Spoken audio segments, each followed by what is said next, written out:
Terça-feira, 23 de agosto, bom dia, está no ar o 30 Minutos. Pela segunda eleição municipal consecutiva, Patos de Minas terá 3 candidatos disputando o cargo do chefe do executivo. A grande novidade é o aumento no número de candidatos a vereador. O número de mulheres que concorrem a uma cadeira no legislativo também cresceu. A escolha dos novos parlamentares ficará a cargo de um eleitorado de mais de 108 mil pessoas.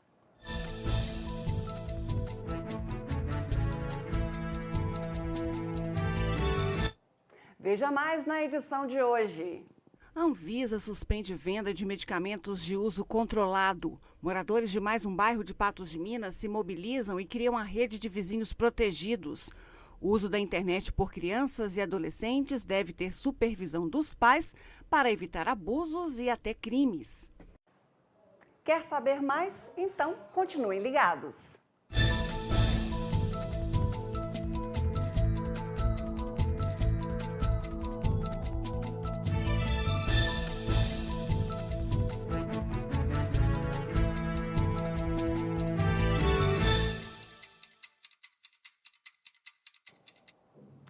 Mais um grupo de moradores de Patos de Minas resolveu se mobilizar e aderiu à rede de vizinhos protegidos, uma estratégia da Polícia Militar para coibir a violência e dificultar a ação dos bandidos.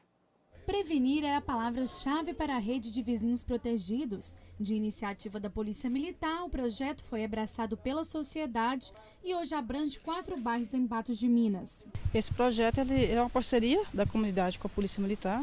Ele parte da mobilização da própria comunidade, né? Ela manifesta o interesse de criar a rede e a polícia entra como parceiro dessa rede. O primeiro passo foi detectar locais onde existiam problemas específicos para trabalhá-los individualmente. Conseguir o reconhecimento de um grupo pequeno de pessoas para depois ir alcançando todo.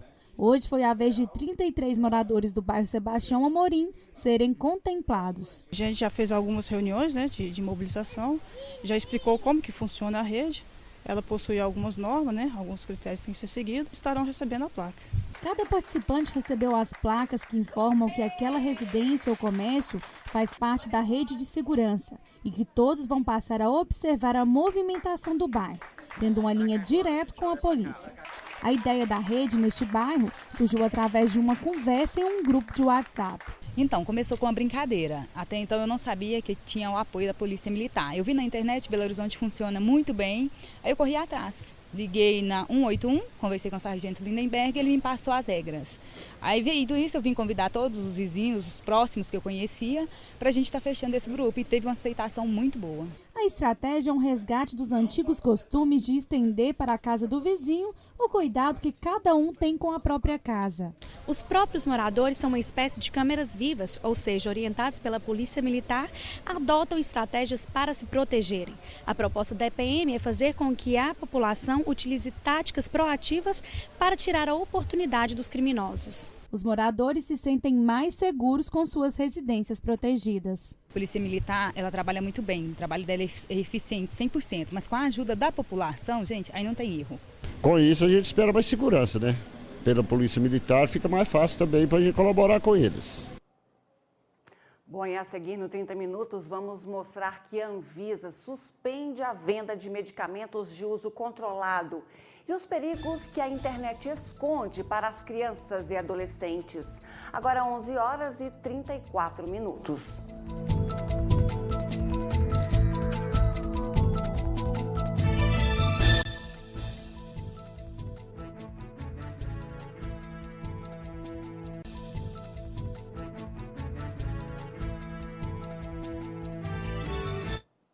A Anvisa suspendeu lotes de 3 medicamentos tranquilizantes de venda e uso controlados.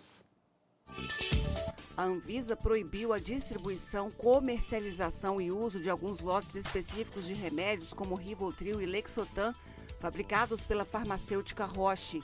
Os medicamentos usados para combater a insônia e a depressão não passaram no teste de absorção por insuficiência ou houve falhas na embalagem. A decisão está publicada no Diário Oficial da União. O governo prepara um pacote de crédito voltado para as famílias de baixa renda, beneficiárias dos programas Bolsa Família e Minha Casa Minha Vida, que deverá ser anunciado no final de setembro. Um fundo de aval será criado com recursos do governo federal para garantir empréstimos que serão concedidos pelos bancos. O crédito será voltado para a compra de equipamentos e ferramentas que permitam ampliar a renda das famílias do programa e estimular o empreendedorismo.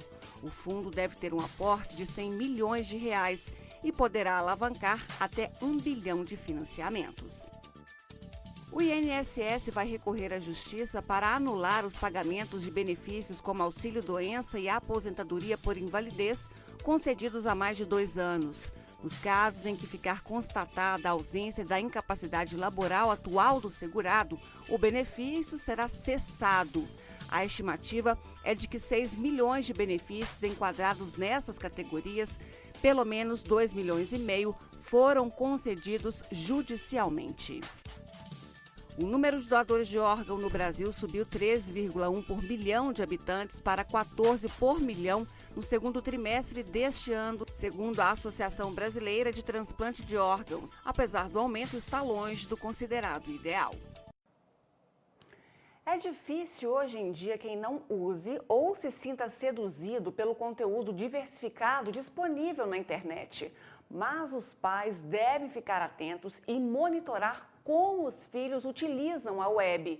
É que os crimes virtuais estão crescendo e tem muita gente do outro lado da tela que se faz de amigo, aproveita da inocência dos jovens, mas a partir daí a vida pode se tornar um grande tormento.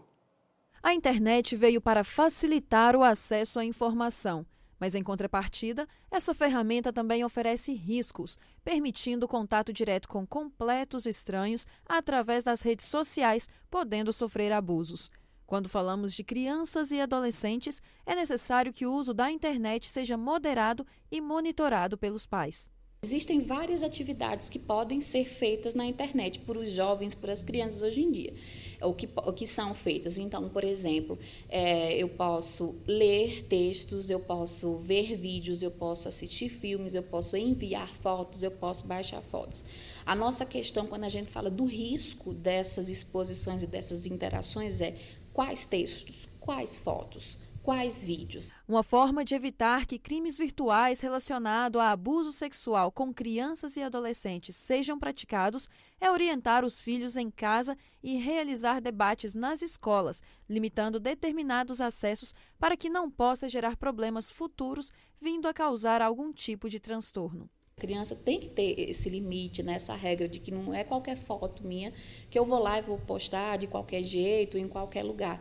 Porque essas imagens, elas, por mais que aos olhos das pessoas comuns sejam imagens comuns, muitas vezes aos olhos de pessoas com determinados transtornos, né, psicológicos, como a pedofilia, por exemplo, podem ser imagens que facilmente viram alvo de uma sexualização absolutamente perniciosa, né, e que pode gerar, a partir da publicação daquela imagem, aquela criança passar a se tornar um alvo fácil. Abuso sexual através da internet causa sérias consequências no desenvolvimento da criança e do adolescente, principalmente quando se trata do sexo feminino, que já tem uma cobrança maior por parte da sociedade em relação ao excesso de exposição. Casos em que, infelizmente, já aconteceram de adolescentes terem imagens, né, publicadas de uma forma muito ampla, porque o controle é muito difícil, e chegarem até, por exemplo, cometer suicídio, né, por o quanto ficaram constrangidas, por o quanto se sentiram desnudadas mesmo e terem a sua integridade,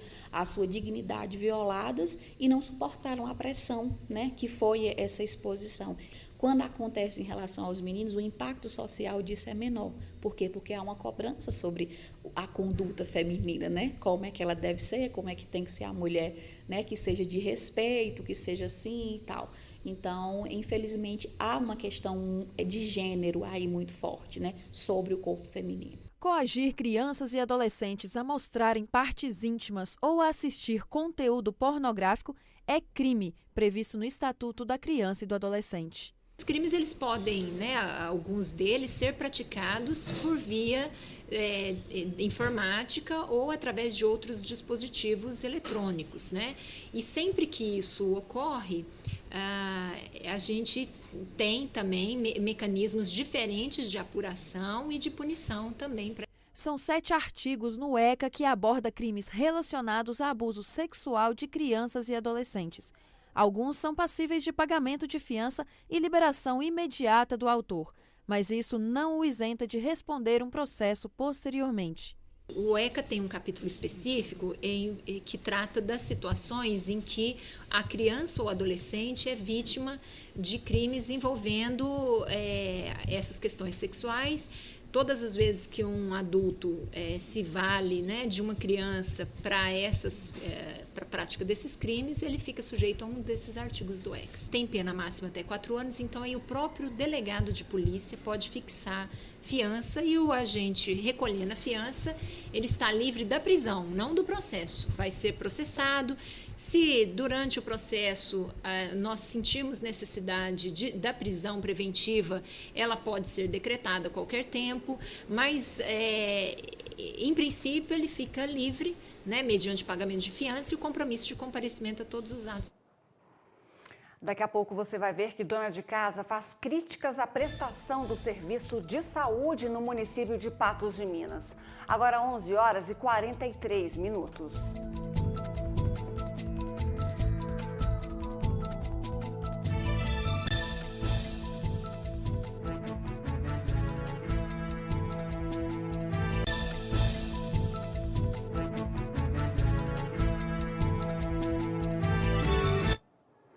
Praticamente toda semana, os serviços de saúde ofertados pelo município de Patos de Minas sofrem duras críticas da população. Falta de medicamentos, transporte, demora na marcação de exames e consultas lideram as reclamações. E hoje, mais uma vez, uma dona de casa faz um desabafo, porque, segundo ela, o seu tratamento está sendo prejudicado por conta do descaso. Dona Avelina Joaquina é mais uma patense que reclama da questão da saúde na cidade. Quando eles me dão um encaminhamento, fica retido no posto, fica 3 anos lá para me passar no gástrico. 3 anos. E eu não estou aguentando esperar isso mais não, eu queria uma solução. Ela foi diagnosticada com diabetes, problemas na vesícula e pancreatite crônica. Todos esses problemas de saúde tiveram início há cerca de 6 anos. Vem só agravando, né? E depois que, pelo SUS, eu não descobri não. Eu tive que pagar os exames tudo, porque estava doendo demais. E eu descobri que minha vesícula é septada. E eles já fui para o médico cirúrgico, ele falou que não pode fazer a cirurgia, que não é caso de cirurgia, que minha vesícula não tem pedra. Mas dói direto. Eu fiz a tomografia, deu pancreatite crônica já. E eles não querem fazer minha cirurgia e eu não posso comer, eu dou crise de vômito e dói dia e noite, minha barriga incha, já está pesando minha barriga, que tem vezes que incha. Eu sou diabética, não posso ficar com fome, que eu passo mal. E pede melhorias para o sistema de saúde. Um encaminhamento cirúrgico, uma ajuda para mim, desse remédio aqui que eu não posso comprar, ó, é caro ele. E eu queria cirurgia, porque desse jeito era um jeito definitivo, porque eu vou ficar toda a vida tomando esse remédio, e sendo que não tem cura isso aqui, só cirurgia. Eu espero uma solução para o problema. Eu não estou aguentando isso mais não, está com muito tempo que estou sofrendo. Desse lado aqui eu já não dou conta de deitar mais, está tudo inflamado por dentro, dói meu estômago, dói tudo. Estou tendo que tomar Plasio todo dia de manhã cedo, por causa da crise de vômito, direto desse tipo. Eu não estou dando conta de aguentar mais, não. Que situação, quanto sofrimento dessa senhora. E a resposta dada pela Secretaria Municipal de Saúde de Patos de Minas é que o agendamento de consultas e exames está ocorrendo dentro da normalidade. Entre 10% e 15% da população sofre com zumbido no ouvido. O problema se agrava com o aumento da idade. Não há cura para o incômodo, mas há medidas que podem ser tomadas para aliviá-lo. Zumbido no ouvido. Um barulhinho incômodo que aparece sem a existência de uma fonte sonora. Você já sentiu? Já sim. Mesmo assim, você usando o EPI, né, que a gente usa, que é obrigatório na obra, Mas quando você termina o serviço, principalmente se você estiver trabalhando na bitoneira ou então num vibrador, qualquer coisa assim, tem. Você dá aquele zoom, aí some, zoom, aí some, aí você aperta, para e dá uma bolinha. Aí depois, com o passar do tempo, mas não é frequente, mas sempre eu sinto. Dá sim, dá um grilo cantando no ouvido, né? De acordo com a médica especialista em otorrinolaringologia, o zumbido no ouvido não é uma doença, mas sim um sintoma que jamais deve ser ignorado. Ele pode ser associado a vários males, principalmente a perda auditiva. A gente não pode desvalorizar esse sintoma, deve ser procurado um médico, principalmente aquele que tem um conhecimento na área, porque a gente tem alguns pacientes que podem ter quadros benignos, simples, mas nós sabemos também que tem alguns quadros de zumbido, que é um sintoma que pode vir de uma doença mais grave, até mesmo tumores dentro da cabeça. O zumbido no ouvido atinge cerca de 10 a 15% da população brasileira, sendo ainda mais comum em pessoas com idade entre 55 e 65 anos. Este problema se caracteriza pela sensação de ouvir qualquer tipo de som, mesmo estando em ambiente silencioso. O zumbido é uma percepção sonora. Algumas pessoas até referem como alucinação auditiva. O paciente ele percebe um som de forma involuntária e consciente, sem ter nenhum outro som no ambiente, na parte externa, né, que justifique esse som que está dentro da cabeça dele. Às vezes ele nota na cabeça, sem identificação de um ponto. Às vezes o paciente percebe melhor numa orelha, às vezes ele percebe mais na outra, às vezes nas duas ao mesmo tempo. E o que a gente nota que o paciente refere são sons diversos. Alguns referem como se fosse um barulho de um grilo na cabeça, uns referem como um apito, barulho de geladeira, cachoeira, barulho de asa de borboleta. São inúmeras as formas que o paciente percebe esse som. Em todos os casos, o médico deve ser consultado para que o diagnóstico seja feito. Alguns exames podem apontar com precisão a causa do problema, para que o tratamento adequado seja iniciado. Em relação ao tratamento do zumbido, tem várias fases, né? Uma delas é a identificação, é você ir ao médico, fazer o diagnóstico. A partir do momento que você fez a identificação, você consegue terminar de fazer a propedêutica, conduzir esse paciente e dar um tratamento para ele. Porque, como eu disse, são várias coisas que vão determinar esse sintoma, várias doenças. Se você não vai ao médico e você não define essa doença, você é incapaz de melhorar esse sintoma. E o problema é que o que o seu vizinho tem não é o que você tem, né? Então, muitas vezes a gente vai no vizinho, ele vai ter uma perda auditiva leve, algo simples, como no caso a gente falou relacionada ao ambiente ocupacional. Mas o seu caso pode ser completamente diferente, você pode ter um tumor cerebral, e aí já é um caso grave que às vezes você não vai valorizar. Então é importante sempre procurar o especialista que tem experiência na área, porque com a anamnese, né, com aquela avaliação, aquela entrevista que o médico faz com o paciente com o exame clínico e os complementares, a gente pode dar um alívio para um sintoma que é debilitante no caso do zumbido. Bom, e veja a seguir que eleições municipais de Patos de Minas terão mais candidatos na disputa pela preferência do eleitorado. Agora 11 horas e 52 minutos.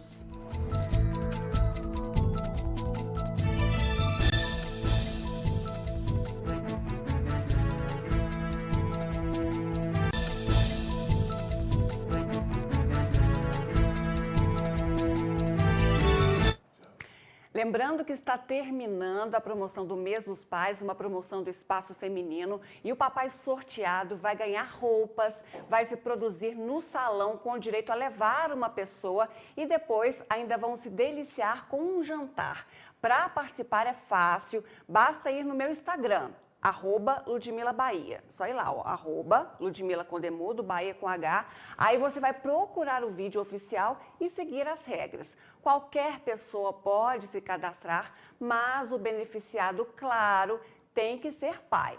Na quarta-feira, ou seja, amanhã, eu conto qual é o papai sortudo que vai ser sorteado. Mas vai lá, participe, boa sorte. E falando em espaço feminino, amanhã o programa está recheado com diversos assuntos. Tem moda, decoração, empreendedorismo e muito mais. O nosso encontro é às 18 horas e lembrando que você pode assistir ao vivo pela internet www.ntvnet.com.br e também assistir ao vivo pelo Facebook. Basta ir na página da NTV. Falando de eleições, Patos de Minas terá 3 candidatos disputando o cargo do chefe do Executivo nas eleições de outubro. A grande novidade é o aumento no número de candidatos a vereador e também o de mulheres concorrendo a uma cadeira no Legislativo. A escolha dos novos parlamentares ficará a cargo de mais de 108 mil eleitores. Em Patos de Minas, 3 chapas registraram candidatura para prefeito e vice. Amarildo Ferreira e Coronel Elias Perpétuo pela coligação Força para Mudar, Jader Carvalho e Carlos Moreira pela coligação O Novo Caminho e José Eustáquio e Paulo Mota pela coligação Progresso e Paz. Outras 210 pessoas vão concorrer a uma das 17 vagas da Câmara Municipal. Nesta eleição, apenas um dos atuais vereadores não vai disputar a reeleição. Em 2016, o número de candidatos ao Legislativo aumentou em relação à eleição passada, quando 190 pessoas concorreram às vagas. O número de mulheres candidatas também aumentou. Eram 62 em 2012 e agora 66 já registraram candidatura. Todos os partidos e coligações registraram o mínimo exigido pela lei. Temos aqui em Patos de Minas um total de 210 pedidos de registro de candidaturas para o cargo de vereador. Enfim, são 210 candidatos, pré-candidatos ao cargo de vereador, mas esse número ainda não é definitivo, tendo em vista que, conforme a gente explicou, existe essa possibilidade dos partidos complementar ou completar o número máximo de vagas até o dia 2 de setembro. Os pedidos agora serão analisados pela Justiça, podendo ser inclusive indeferidos. A verificação dos documentos tem prazo definido no calendário eleitoral. Por isso, o cartório eleitoral de Patos de Minas estará funcionando em horário diferenciado. Nós temos aí um período mínimo para analisar toda essa documentação apresentada e deixar todos os processos em condições para conclusão ao juiz eleitoral e ser julgados. E o cartório eleitoral, nessa época, justamente devido a esse aumento significativo dos nossos trabalhos, de acordo com o calendário eleitoral, durante todo esse período eleitoral, nós estaremos aí com o nosso horário modificado e estendido. O cartório eleitoral estará aberto ao público de 12 às 19 horas, inclusive sábado, domingo e feriados. O eleitorado também aumentou em relação a 2012, saltando de 103.237 para 108.071 pessoas aptas a votar. O voto é obrigatório para quem tem entre 18 e 70 anos de idade. Para os maiores de 70 e os jovens de 16 e 17 anos, o voto é facultativo. O cadastro de eleitores, no entanto, para o pleito deste ano já foi fechado. De acordo com a Lei das Eleições, a Lei 9.504/97, 150 dias antes das eleições, nós temos de fechar o nosso cadastro para firmar o eleitorado apto a votar nas eleições. Então, o nosso cadastro já se encontra fechado e a única serviço que o cartório está prestando aos eleitores é a possibilidade de aqueles eleitores que votam no nosso município, que está com a situação regular perante a Justiça Eleitoral, ele pode, até 10 dias antes das eleições, procurar o cartório, caso não tenha o título em mãos, para requerer a sua segunda via. Este é o nosso único trabalho que estamos realizando ao eleitor atualmente. Bom, e por hoje é só. Boa tarde. Amanhã a gente se vê no programa Espaço Feminino e vem aí o Gui Boaventura. Boa tarde, Gui. Como vai? Tudo bem, meu Limeiro? Graças a Deus. E você? Eu estou ótimo. Antes, você liga o microfone. Mas eu quero falar que eu estou ótimo, tá tudo beleza, tá uma maravilha, a vida é bela, nós é que petequela, mas tá tudo certo. Aprendeu, tem que ser dessa forma, não é? Tem que ser positivo. Aí, ó, viva a vida, gente, ó, que coisa mais maravilhosa. Com a senhora também tá tudo bem, né? Esse é bem meu grito de guerra diário, viu? Viva a vida. Claro, eu acho que tem que ser isso mesmo. Né? Se a gente ficar esmorecido, cansado, aquela coisa toda, fica ruim para todo mundo, né? E aí, você ficar aí, você fica chato também. Não é isso que você falou que eu fiquei? Eu não disse que você está Chato, tá chato, tá falei, pessimista. Então, viva a vida! Vamos lá! Pessimista, é diferente, tá? Pessimista. Pois é, mas a pessoa... Falando em pessimismo, otimismo, você está otimista em relação às eleições, já que foi nossa última matéria aqui do 30 Minutos, Gui Boaventura? Muito otimista. Eu estou otimista. Se bem que todas as pesquisas indicam, e aí a gente tem que dar a mão à palmatória, viu, porque o momento é um momento de extrema insatisfação da população com o status da política no Brasil. Não era para menos. Né? De um modo geral, né? Com A, B ou C, né? A política. De um modo geral. Ranço. Exatamente. Só que nós temos que lembrar, e aí entra o nosso papel aqui, para ficar lembrando das pessoas que tudo na vida das pessoas, tudo na sua vida que está aí do outro lado da televisão, passa pela política. O bem-estar seu, o bem-estar da sua família, a sua vida, o seu trabalho, tudo passa pela política. Então, simplesmente virar as costas não é a solução mais aceitável. Né? Virar as costas não é que vai resolver o problema. Então, nós não podemos virar as costas. Por isso é que eu sou otimista. Nós não podemos virar as costas, nós temos que participar. Se você participar, a coisa anda, a coisa muda. Tá certo? Realmente, você imprime a sua contribuição, você dá o seu ponto de vista.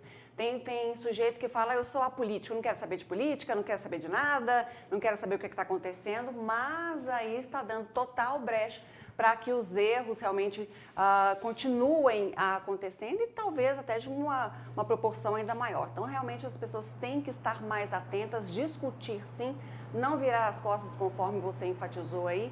E assim, claro, a gente pode ter esperanças de um futuro melhor. Mas hoje as pesquisas indicam que o percentual de abstenção no Brasil, hoje, eu acredito que isso ainda muda, mas hoje o percentual beira os 30%. Muito alto esse número, muito alto esse número. Acredito que com a aproximação das eleições, com a motivação das pessoas pelos programas eleitorais, pela propaganda política, muda esse número aí. Porque nós não podemos ter 30% da população se abstendo de votar, não comparecendo às urnas ou não ligando para isso. É uma fatia muito grande, né? Exatamente. E lembrando, falando em propaganda, a partir de sexta-feira, começam as propagandas eleitorais no rádio e na televisão, uma oportunidade para as pessoas conhecerem realmente as propostas, não desligar o canal, nem desligar o rádio, sim ouvir o que os candidatos, especialmente de Patos de Minas, da região, têm a falar à população. E aí, com essa entrada da propaganda eleitoral, os nossos programas realmente terão alguma redução devido à obrigatoriedade imposta pela Justiça Eleitoral. Verdade. O que temos amanhã no Espaço Feminino? Tem muita coisa, inclusive falando de empreendedorismo, falando dessa questão da visão do futuro, desse fomento, dessa responsabilidade que cada um tem realmente assim, de se mobilizar para que possa fazer a diferença. Tá? E nós vamos falar, claro, de moda, super bacana, o pessoal adora quando o tema é esse. Gustavo está falando que sim, você gosta de moda, Gustavo? Então tá bom. Precisando de alguém para desfilar lá, fala comigo, tá? Pode deixar, você será o próximo, tá? Pode me convidar que eu vou lá desfilar. Com certeza. E tem muito mais, decoração, muito mais assuntos que interessam realmente a todo mundo. Espero todo mundo amanhã, então, 18 horas. Então tá bom, Ludmila. Obrigado, um grande abraço e até no Espaço Feminino amanhã. Até, se Deus quiser. Tchau, tchau. Frederico, meu garoto, agora somos nós. Chega ao Rio, vamos lá.